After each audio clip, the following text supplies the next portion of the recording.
Bonjour Nicolas Dupont-Aignan. Bonjour Frédéric Rivière. On se dirige vers une sortie de crise à Mayotte à l'issue de 5 heures de négociations avec la ministre de l'Outre-mer. L'un des porte-parole du mouvement social a salué les avancées obtenues et devrait proposer aujourd'hui la levée des barrages. Est-ce que vous diriez que le gouvernement a plutôt bien géré la situation ? J'attends de voir. Enfin, j'ai été à Mayotte il y a maintenant un peu plus d'1 an. J'avais écrit à François Hollande en revenant de Mayotte, dans un esprit non polémique, pour alerter le gouvernement et les responsables politiques sur la situation ahurissante de cette île, le désespoir des Mahorais de voir l'État les abandonner, insuffisance de réservoirs en eau par exemple, ça coûte 10 millions d'euros, ce n'est pas fait depuis des années, immigration colossale, illégale, appel d'air lié au droit du sol en provenance de Comores, insécurité incroyable. Et pour vous dire, ce sont les femmes mahoraises socialistes qui m'avaient accueilli et qui m'ont soutenu pendant la présidentielle à Mayotte. Donc on ne peut pas dire que c'était quand même assez paradoxal. Et cela veut dire que les Mahorais ont le sentiment que la France, leur pays, qu'ils aiment, les abandonne. Et c'est pourquoi l'accord qui vient d'être signé n'est qu'une goutte d'eau par rapport à l'essentiel. Est-ce qu'on considère Mayotte comme un département français ou non? On l'a départementalisé. Alors pourquoi on ne les considère pas comme des Français à part entière? C'est ça qu'ils veulent. Et cela veut dire aussi la suppression du droit du sol provisoire pour stopper l'appel d'air des Comores, sinon c'est ingérable. Sur ce point, parmi les propositions que la ministre a formulées, il y a un possible statut d'extraterritorialité pour l'hôpital, dont la maternité est la première de France, avec quelques 10 000 naissances par an. L'objectif étant d'enrayer la multiplication d'enfants nés de mères venues illégalement des Comores. Est-ce que ça vous paraît faisable? Mais c'est la seule solution. Mais de toute façon, il faut arrêter maintenant de tourner autour du pot. François Baroin l'a réclamé quand il était passé, je l'ai réclamé, qu'on soit de droite, de gauche ou d'ailleurs, et quand on va à Mayotte, Laurent Wauquiez l'a réclamé il y a quelques jours. Mais tout le monde, aussi. On comprend qu'il faut casser l'appel d'air du droit du sol dans cette île. Voilà, sinon cela va être le chaos, la violence. Il faut voir ce qui se passe, des barrages sur les routes, des constructions illégales, un État dépassé.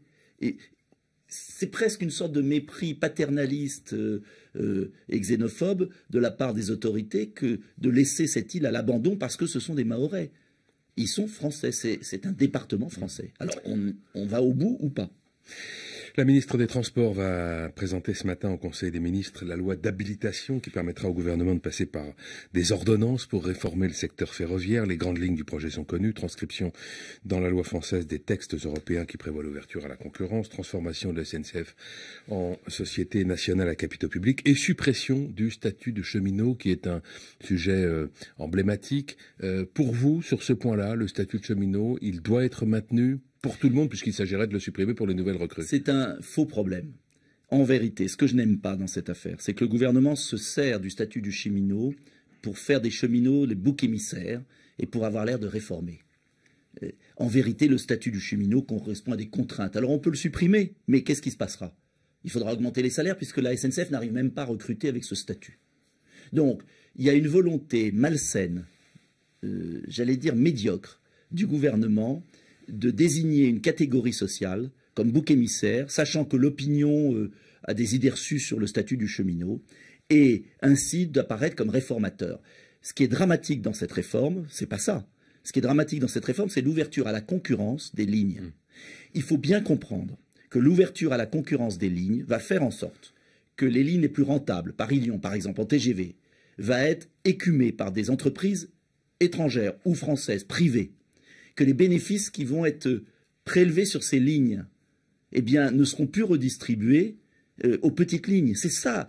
La vraie question, c'est l'ouverture à la concurrence. J'y suis hostile. Ça a été voté au Parlement européen. Et alors? Est-ce que la France on peut revenir en arrière? On peut toujours revenir en arrière.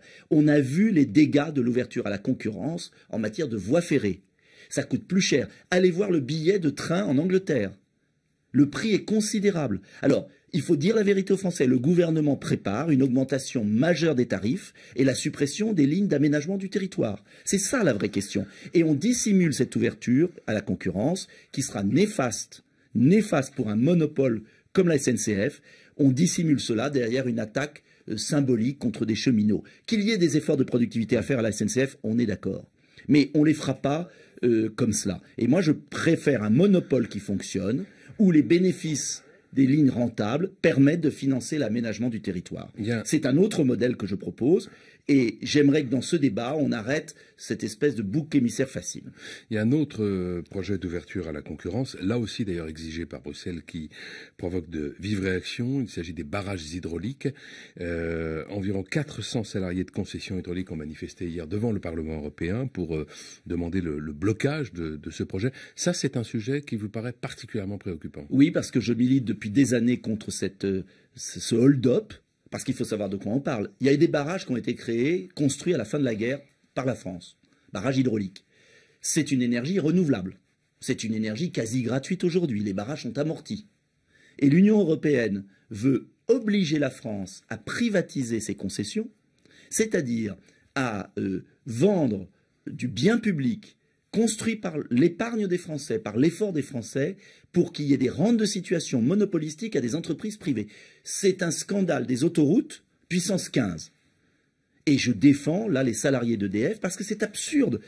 Moi, je ne suis pas hostile aux privatisations, mais lorsqu'il y a concurrence. Mais pourquoi le secteur privé devrait s'emparer des biens publics? Et pourquoi l'État devrait être complice de cela? Donc c'est un sujet emblématique, et au-delà des clivages politiques, puisque je sais que Jean-Luc Mélenchon a exactement le même avis que moi, il faut combattre cette folie de l'Union européenne qui veut en fait privatiser, mais surtout s'emparer pour des intérêts privés de biens publics en situation de monopole. Avec des problèmes d'ailleurs de gestion considérables sur la gestion des lacs, etc. Mais on ne va pas être trop long aujourd'hui. Le congrès du Front National s'est tenu dimanche à Lille, enfin ce week-end à Lille.